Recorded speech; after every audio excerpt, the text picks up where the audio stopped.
नमस्कार साथियों, मैं अमित रंजन अपने एजुकेशन जोन चैनल में आप सभी का स्वागत करता हूं।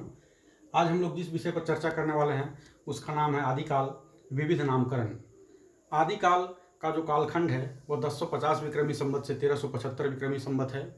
ये आचार्य रामचंद्र शुक्ल का दिया हुआ कालखंड है। यह सभी विद्वानों में सामान्य रूप से मान्य है, लेकिन इसके नामकरण को लेकर विविध विद्वानों ने विविध चर्चाएँ की हैं। अपने अपने हिंदी साहित्य के इतिहास ग्रंथों में अलग अलग विद्वानों ने इसे अलग अलग नाम दिया है। इसके पीछे उन्होंने अलग अलग तर्क दिए हैं। आज हम एक एक करके उन तर्कों, उन नामों पर चर्चा करेंगे। हिंदी साहित्य का इतिहास का जो पहली ग्रंथ है, जैसा कि हम सभी जानते हैं, एक फ्रेंच विद्वान ने लिखा था, गारसा द तासी ने। इस्तवार द ला लिटरेचर इंडो हिंदुस्तानी नामक पुस्तक में उन्होंने न तो नामकरण किया और न ही उन्होंने काल विभाजन किया। हिंदी साहित्य की जो दूसरी पुस्तक थी, इतिहास ग्रंथ जो थे, वह शिव सिंह सेंगर द्वारा शिवसी सरोज लिखा गया था। उन्होंने भी कोई न तो नामकरण किया न ही काल विभाजन किया। हिंदी साहित्य में जो है नामकरण का जो पहला प्रयास है वो जॉर्ज इब्राहिम ग्रियर्सन ने अपनी पुस्तक में किया था, the modern vernacular literature of northern Hindustan में। और इन्होंने जो है नाम जो आदिकाल का दिया था, चारण काल दिया था। और चारण काल का इन्होंने जो कालखंड रखा था वो 643 ईस्वी से 1300 ईस्वी रखा था। इसके नामकरण के विपक्ष में जो तर्क दिए जाते हैं वो ये है कि इन्होंने जो कालखंड लिया था वो 643 ईस्वी से लिया था, लेकिन ये स्वयं 1000 ईस्वी से पहले किसी भी चारण का उल्लेख नहीं कर पाए हैं। किसी भी चारण कवि का उल्लेख ये स्वयं नहीं कर पाए हैं। दूसरा जो नामकरण है, मिश्र बंधु ने अपने हिंदी साहित्य के इतिहास में जो है प्रारंभिक काल का नाम दिया था। प्रारंभिक काल नाम देने के पीछे उनका तर्क यह था कि हिंदी साहित्य का जो इतिहास है, हिंदी साहित्य यहीं से प्रारंभ होता है। आचार्य महावीर प्रसाद द्विवेदी ने इसे बीज वपन काल कहकर संबोधित किया। उनका यह कहना था कि हिंदी साहित्य की आगे की जो साहित्यिक प्रवृत्ति है उसके बीज रूप हमको यहाँ पर दिखलाई पड़ते हैं। यह उन्होंने नामकरण के पीछे जो है अपना तर्क दिया। अब आइए हम एक एक करके इन दोनों तर्कों की पड़ताल करते हैं। मिश्र बंधु के द्वारा दिया हुआ जो नाम था प्रारंभिक काल, वो अत्यंत सामान्यीकृत नाम है, बहुत ही अस्पष्ट है। इससे बहुत ज़्यादा स्पष्टता नहीं होती है।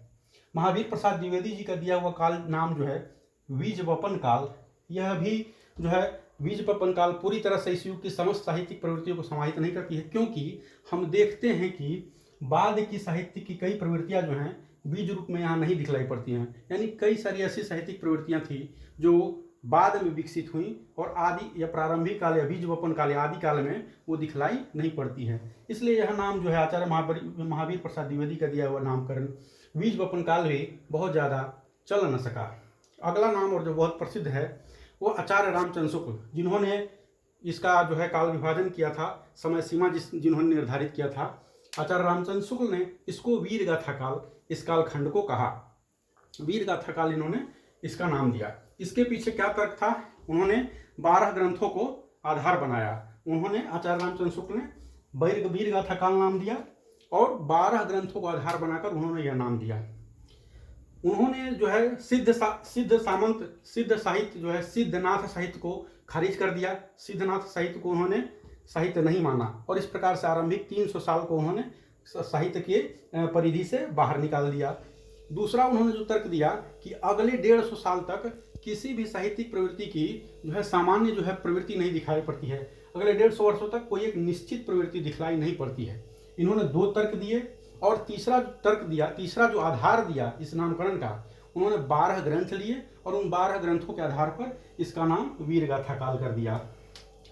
इन 12 ग्रंथों के नाम जो हैं वो इसमें से 4 जो थे अपभ्रंश के थे और 8 जो थे देसी भाषा के ग्रंथ हैं। इन ग्रंथों के नाम हैं हम्मीर रासो, कीर्ति पताका, खुमाण रासो, विशलदेव रासो, पृथ्वीराज रासो, विजयपाल रासो, कीर्ति पताका, जयचंद्र प्रकाश, जय मयंक जसचंद्रिका, परमाल रासो, खुसरो की पहेलियाँ और विद्यापति की पदावली। इन 12 ग्रंथों के आधार पर इन्होंने नाम रख दिया इसका वीर गाथा काल। अब हम जिन तर्कों के आधार पर इन्होंने इसका नाम रखा, अब हम उन तर्कों की पड़ताल करते हैं कि ये तर्क जो है जिसके आधार पर यह नाम रखा गया वो कहाँ तक सटीक है, कहाँ तक सार्थक हैं, कहाँ तक सही हैं। तो सबसे पहले उन 12 ग्रंथों की पड़ताल करते हैं। जिन 12 ग्रंथों के आधार पर इन्होंने जो नाम रखा था उन 12 ग्रंथों में जो हैं कई सारे जो हैं अनुपलब्ध हैं, ठीक है। जैसे कि हम्मीर रासो, कीर्ति पताका, यह अब उपलब्ध नहीं है। बचे 10 ग्रंथ। इसमें से भी 2 ऐसे ग्रंथ हैं जैसे खुमान रासो और बिसलदेव रासो, ये अनुपलब्ध या प्रवर्ती काल के हैं, यानी कि आदिकाल की समय सीमा के बाद लिखे गए हैं। तो बचे 8 ग्रंथ। इसमें से पृथ्वीराज रासो को स्वयं जो है आचार्य रामचंद्र शुक्ल जो है पृथ्वीराज रासो को वो खारिज करते हैं, वो अप्रमाणिक मानते हैं।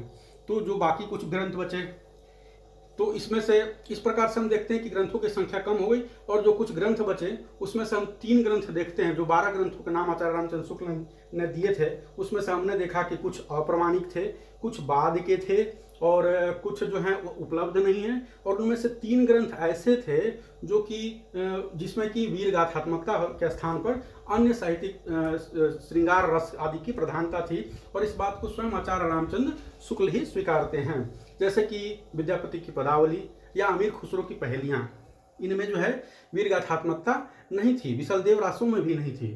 तो इस प्रकार से 12 ग्रंथों के आधार पर आचार्य रामचंद्र शुक्ल ने इसका नाम वीर गाथा काल कर दिया।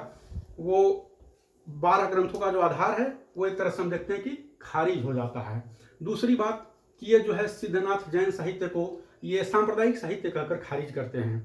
तो हम देखते हैं कि सिद्धनाथ जैन साहित्य को सांप्रदायिक कह के खारिज किया जाना भी बहुत ज़्यादा तार्किक नहीं है, क्योंकि इस प्रकार से आगे जो है कई जो है हिंदी के मील की पत्थर माने जाने वाले रामचरितमानस को भी इस आधार पर फिर सांप्रदायिक माना जा सकता है।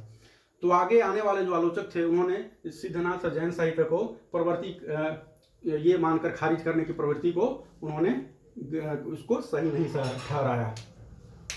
अब हम आगे, और इसके अलावा और हम देखते हैं वीर गाथा काल जो नाम है वह अपने आप में अपूर्ण है इस प्रकार से, क्योंकि इसमें जो है अन्य साहित्यिक प्रवृत्तियां हैं वह दिखलाई नहीं, अन्य साहित्यिक प्रवृत्तियां हैं वो इससे सूचित नहीं होती हैं।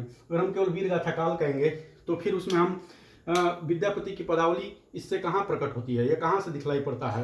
अन्य जो साहित्यिक जो प्रवृत्तियां हैं वो हम देखते हैं कि नहीं दिखलाई पड़ती हैं वीर गाथा काल कहने से। तो इस प्रकार से ये वीर गाथा काल नाम भी है ये खारिज कर दिया गया, यह बहुत ज़्यादा प्रचलन में नहीं आया। यद्यपि कि आदिकाल के नामकरण में आदिकाल के साथ साथ वीर गाथा काल भी कई लोग कहते हैं। अब अंतिम और जो सबसे प्रमुख नामकरण था वह आदिकाल। यह नामकरण जो है आचार्य हजारी प्रसाद द्विवेदी के द्वारा दिया हुआ था। जैसा कि हम देखते आए हैं आचार्य हजारी प्रसाद द्विवेदी जो हैं वो अक्सर आचार्य रामचंद्र शुक्ल की मान्यताओं से ही टकराते हुए, उससे ही जूझते हुए, उससे ही टकराते हुए एक नई मान्यता स्थापित करते हैं। तो आदिकाल के नामकरण के संदर्भ में भी उतना ही सत्य है। आचार्य हजारी प्रसाद द्विवेदी जो हैं वो आचार्य शुक्ल की बहुत सारी आचार्य शुक्ल के वीर गाथा काल के नामकरण की सीमा को इंगित करते हैं और ये नाम देते हैं आदिकाल।